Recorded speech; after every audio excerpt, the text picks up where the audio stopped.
Hello and welcome to my channel. My name is Rosica and this is the Midnight Reader. If any of you are wondering, my god, she looks so glorious today, that's because I woke up at 4 o'clock in the morning. We look fine.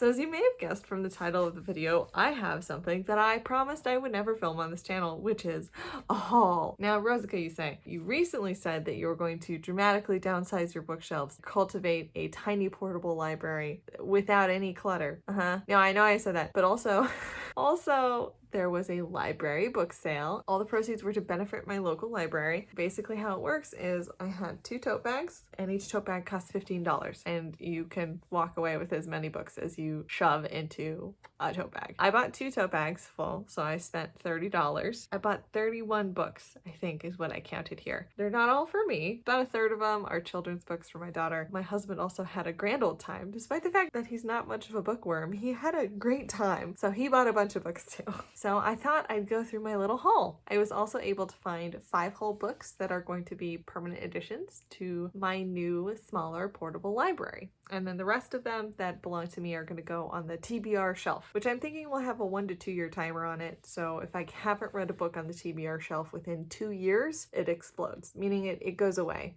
It doesn't stay on my shelf anymore and I have to give it away, which is how I'm going to keep things downsized. And if they're not favorites, I'm not going to keep them anyway. So just because I am adding about 10 books to the TBR shelf doesn't mean that any of them may actually wind up staying long term. They're here to visit, they're just passing through. Let's start with the books that are permanent additions and favorites that are being added to my bookshelf. So the first one is one of my very favorite memoirs, Educated by Tara Westover. It's a phenomenal true story about a woman who grows up in extremely rural Utah in a branch of Mormonism that leans to the extreme. Like, they don't believe in education, really. They don't believe in medicine. And it's her story of growing up and getting educated, finding her freedom and her own voice and her own thoughts through an education. It's phenomenal. It was on like the best-selling list forever, and this is why. It's wonderfully written. Very traumatic life this young lady lived, but a great read, and it is why it has a permanent home on my shelf. The next permanent home is one of my very favorite romances ever, Fangirl by Rainbow Rowell. It is the story of, I think her name is Kath. Is the story of Kath, and she basically writes fan fiction on the internet. She goes to college to be a writing major, except her writing professor thinks that fan fiction is nonsense, doesn't get along with her roommate. She feels super isolated and alone, and there's something about this book and the way she describes like freshman year of college, which just gave me like nostalgia vibes, and it put me right back to being in that place of when you walk into a cafeteria and you know no one, and you go from having friends in high school to knowing absolutely nobody in college. It's lovely. I love the male love interest. It's one of the most healthy romances I've ever read. It's going on the shelf. I really love this cover. It has sprayed edges. It's green. It's super cute. I'm so happy I'm adding it to my shelf. Next is one of my very favorite thriller writers and my favorite book by her. So I really love Ruth Ware, and my favorite thriller that she has written is One by One, which is a locked-in mystery heavily inspired by And Then There Were None by Agatha Christie. A tech company is on a retreat at a ski chalet, and then one by one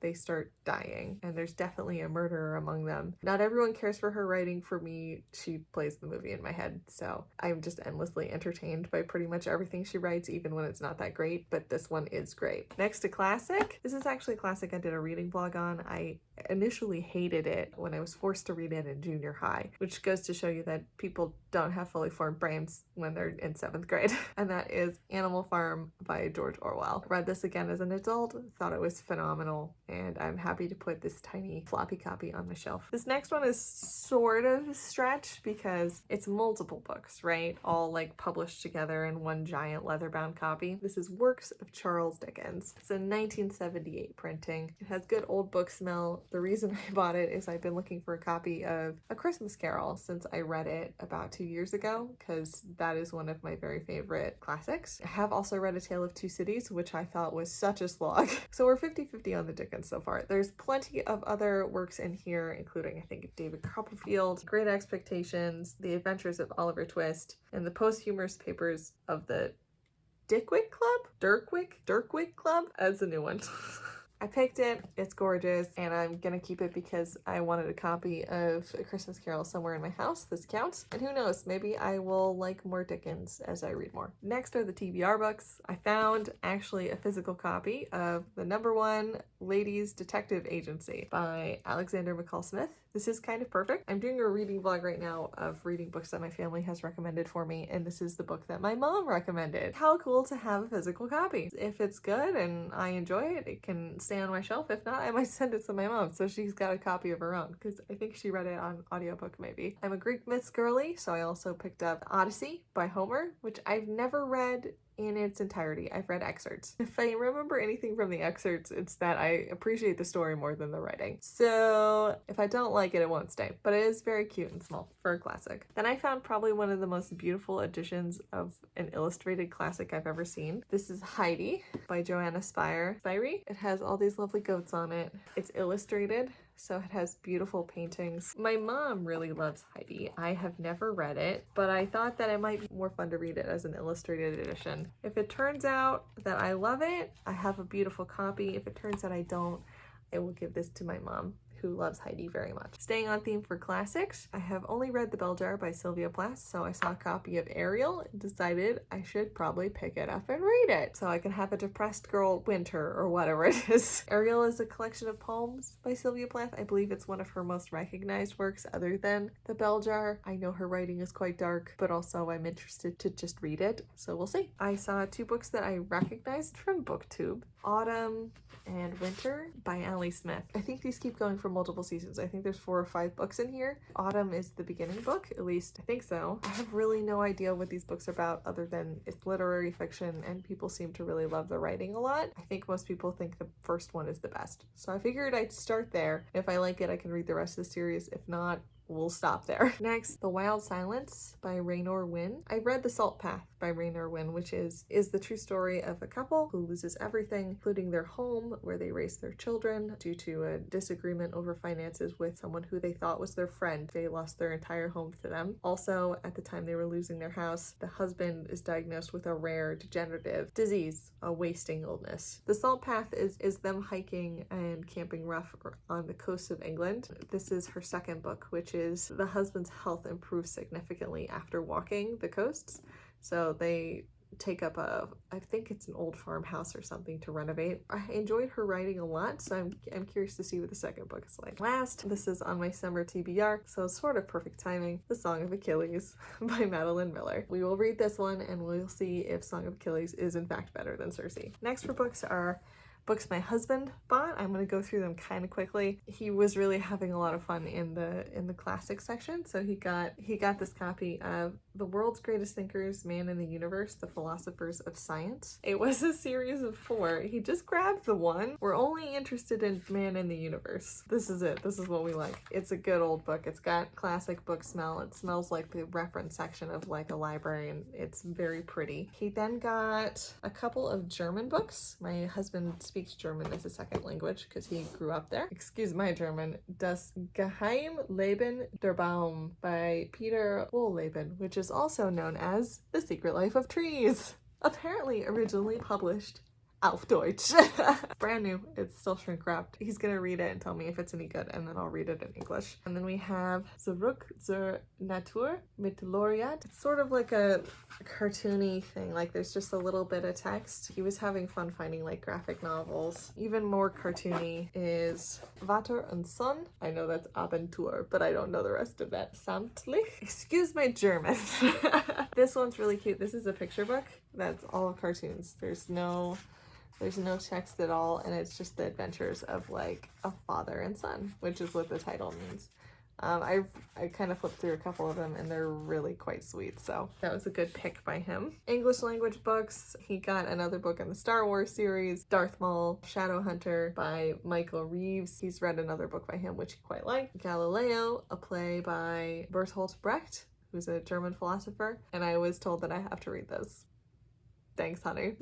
The book he found that really takes the cake is he found another like gorgeous hard copy, right? It's Francis Bacon, Selected Writings. This beautiful like green kind of fabric bound book, lovely insides, but that's not why he picked it up. It's not why he picked it up at all. The reason why my husband of many years picked up this book is because the title of this book is Selected Writings of Francis Bacon, with introduction and notes by Hugh G.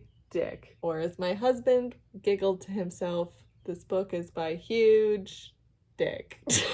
I can't express to you how pleased he was about finding this. He did tell at least 2 librarians. I giggled too. It's why we own it now. Last, I have children's books. Got The Little White Rabbit by Kevin Hanks. This is quite cute. I thought it was pretty adorable. Mooba and La La La by Sandra Boughton. Wiggle by Taro Gomi, which I thought was quite cute because it's one of those books you like stick your finger through. So this is like a little robot. You make a nose. So there's like lots of different ways. Like this is a bird. So you help the bird with his little nose. What's Up Duck, a book of opposites. Very simple book showing different words like near and far, clean and dirty. I got another Eric Carle book because I pick up everything by Eric Carle. This is The Very Quiet Cricket.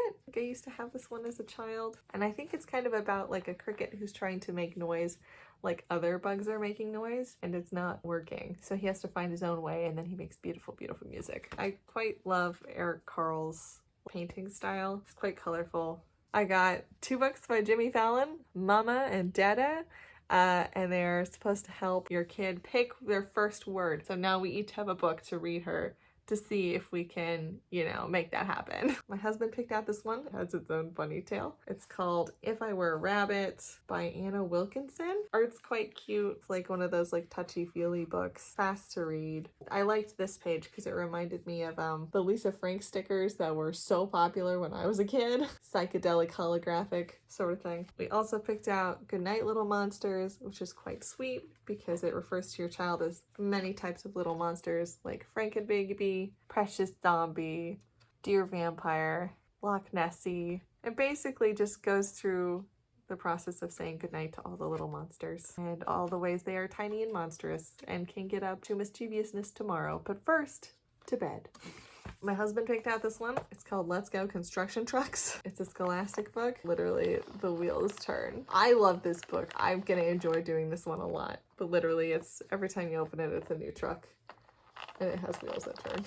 I'll have fun with that one. And last, I did not find this in the kids section. Sort of hilariously, this was in the classics section. It's Pride and Prejudice for kids, and it's sort of like a cutout thing, so you've got Mr. Collins popping up over there. But it's the basic plot points of Pride and Prejudice, and it has moving parts on every page. This is introducing all the characters, and of course, Mr. Bennet always has his head in a book.